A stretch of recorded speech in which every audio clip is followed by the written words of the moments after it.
Lo primero, gracias por la invitación y evidentemente gracias por estar una tarde de sábado aquí en unas jornadas como estas. Lo primero, decir en que sobre todo que estamos viviendo lo que se podrían decir momentos excepcionales. Estamos viviendo momentos de polarizaciones políticas como no conocíamos prácticamente desde los años 30. Pero la diferencia es que las polarizaciones políticas ya no se están dando entre lo que podría ser fascismo y comunismo, sino que incluso se puede dar entre derecha y extrema derecha, ¿no? Vivimos un momento de polarizaciones poliédricas, polarizaciones incluso contradictorias en sí mismo. Yo creo que el Brexit es un buen ejemplo de esas contradicciones, de ese momento de polarización política que estamos viviendo no solo en Europa, sino que podríamos decir en el mundo occidental, y yo creo que la victoria de Trump es un buen ejemplo de ello también. Estamos viviendo un momento en donde la gobernanza neoliberal está haciendo aguas, un momento de deslegitimación del sistema de partidos nacido después de la Segunda Guerra Mundial. Estamos viviendo un momento en donde la transformación de la revolución neoconservadora de Thatcher y de Reagan está llevando a lo que en cierta medida Tariq Ali llama el extremo centro, ¿no? Un mismo partido con dos papeletas, el Partido Socialista y el Partido Popular, que gobiernan prácticamente en el conjunto de Europa y que han adquirido una especie de poder político y económico de concentración nunca visto hasta ahora, ¿no? Un momento en el que ante este extremo centro, en este momento de polarizaciones, lo que está habiendo es justamente una revuelta anti-establishment, una revuelta anti-extremo centro, una revuelta que en muchos países se está expresando por la derecha, que se está expresando justamente por la extrema derecha, en donde hay ciertos elementos fundamentales en lo que podría ser esta crisis o este sistema de polarizaciones, ¿no? El primero, evidentemente, sería cómo la extrema derecha está consiguiendo capitalizar esa revuelta anti-establishment. ¿Cómo podríamos hablar de que Trump, un millonario de raza, haya podido aparecer como un outsider del poder, ¿no? Es verdaderamente curioso, ¿no? Como un movimiento como el Tea Party en Estados Unidos, que era un movimiento contra los rescates bancarios, lo que hace es dar todo el poder a los bancos, ¿no? Yo creo que es un elemento que si no lo comprendemos, la izquierda, estamos fuera de juego. Los movimientos sociales estamos fuera de juego. Y el problema es que lo que viene no tiene que ser, porque yo creo que el escenario en el que al que nos encaramos es un escenario de mayor polarización que la que tenemos ahora. Es un escenario de ruptura de la Unión Europea, de implosión más que de ruptura, y eso no tiene que ser mejor de lo que tenemos ahora. Incluso puede ser peor. Depende mucho de lo que hagamos nosotros también. Y yo creo que por eso es importante comprender el momento. Es importante comprender por qué la xenofobia es un vehículo de movilización electoral para la extrema derecha.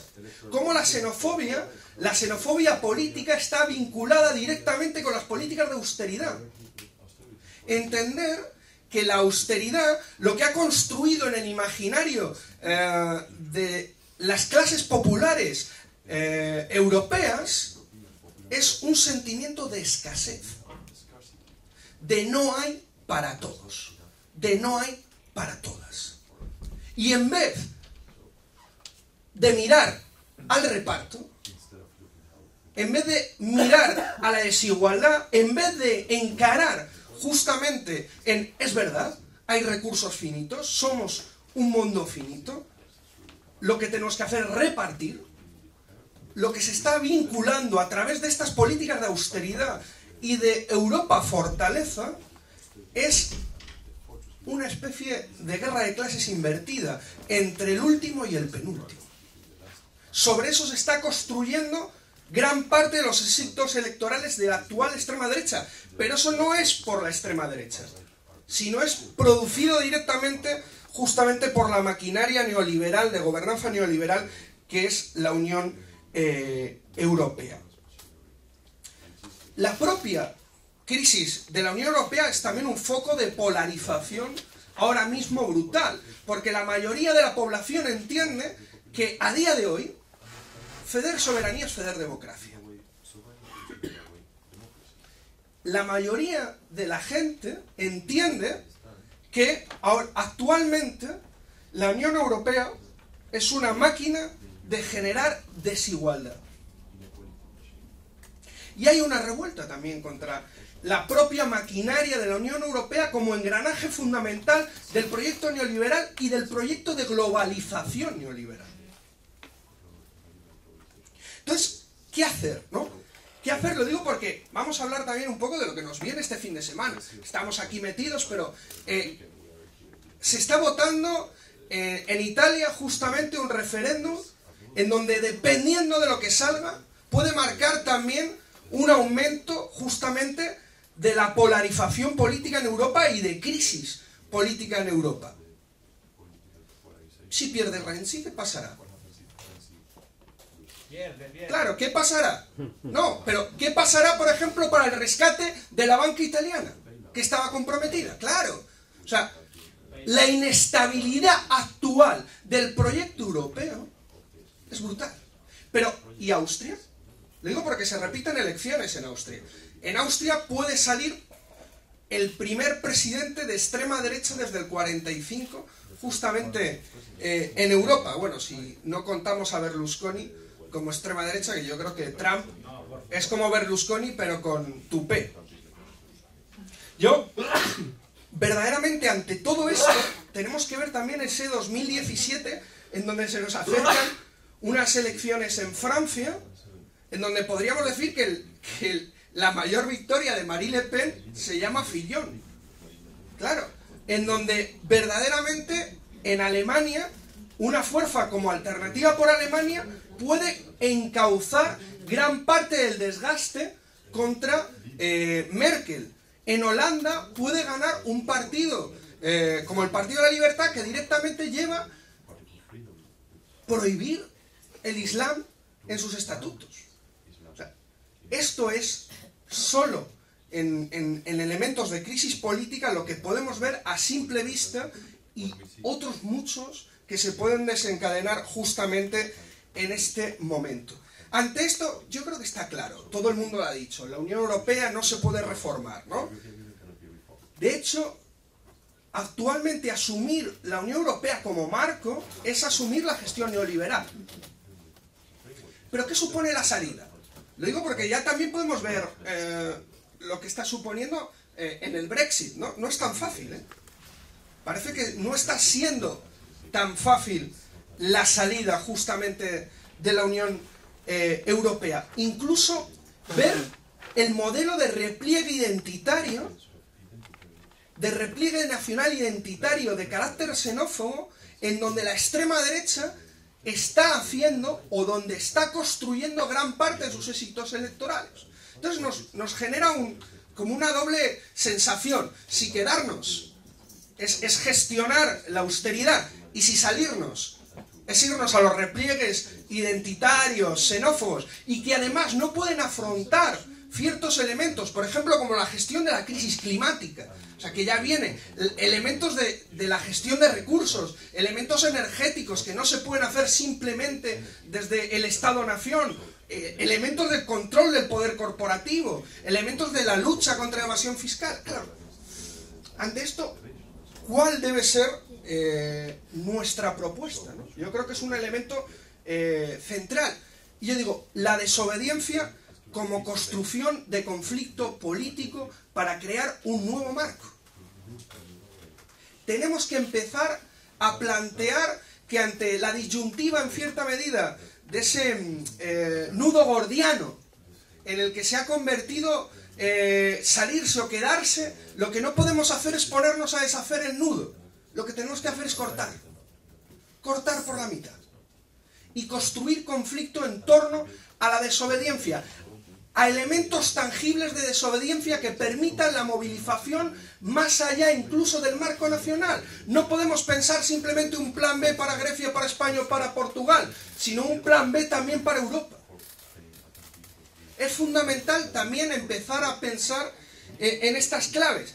Y además desobediencias que puedan movilizar desde lo local. Porque la gente dice, bueno, vamos a esperar a ganar un gobierno para o salirnos, o desobedecer, o negociar. No podemos esperar. Tenemos que empezar a hacer ejemplos ya. Cuando el Ayuntamiento de Madrid decide desobedecer el techo de gasto de la ley Montoro, está desobedeciendo justamente el techo de gasto del déficit. Cuando planteamos que si no lo hace el Ayuntamiento de Madrid solo, si de repente se suman más de 300 ayuntamientos del Estado español, genera movilización. La propia desobediencia es un elemento también de gestión no solo del conflicto, sino de que solo podremos construir otro modelo desde la movilización popular, en donde las instituciones van a tener un rol, pero no el único, ni el definitivo incluso. Y si pensamos que no solo se hace en el Estado español, si por ejemplo en Italia Di Magistri, que ha dicho desde Nápoles que está por desobedecer el techo de gasto, también lo hace y se coordina. ¿Por qué no empezamos desde ese punto de vista a empezar a relacionar y a construir coordinaciones de conflicto que puedan movilizar y que generen una idea diferente también de Europa? Que nos permita también hablar de un internacionalismo adaptado a las necesidades del siglo XXI. Que nos permita, en cierta medida, el poder construir un relato que se oponga a la Unión Europea. Y eso, a día de hoy, podemos empezar a hacerlo, por lo menos, entre los pueblos del sur de Europa. Pero hay que poner en práctica esto. Hay que poner en práctica, pues lo que decía Eric, dobles monedas. Hay que poner en práctica un encuentro general por el impago de la deuda en municipios. Pero hay que dar pasos y no simplemente ponernos a discutir qué vamos a hacer. La mejor forma de resolver las cosas es haciendo. Ir resolviéndolas. Y prepararnos. Prepararnos para lo que va a venir. Ya ha venido. Bueno, estamos hablando del 2017. No, pero el 2016 ya pasó. Para venir y para prevenir también, en cierta medida, ejemplos que podemos ver en el caso de Grecia, lecciones que hay que sacar del caso griego, lecciones que hay que sacar también de otras experiencias que yo creo que son fundamentales. Pero si no empezamos a coordinar experiencias reales de actuación, verdaderamente nos quedaremos simplemente en los papeles. Nuestro trabajo es salir de ahí y construir movilización popular en torno a eso. Si no, tendremos a Le Pen.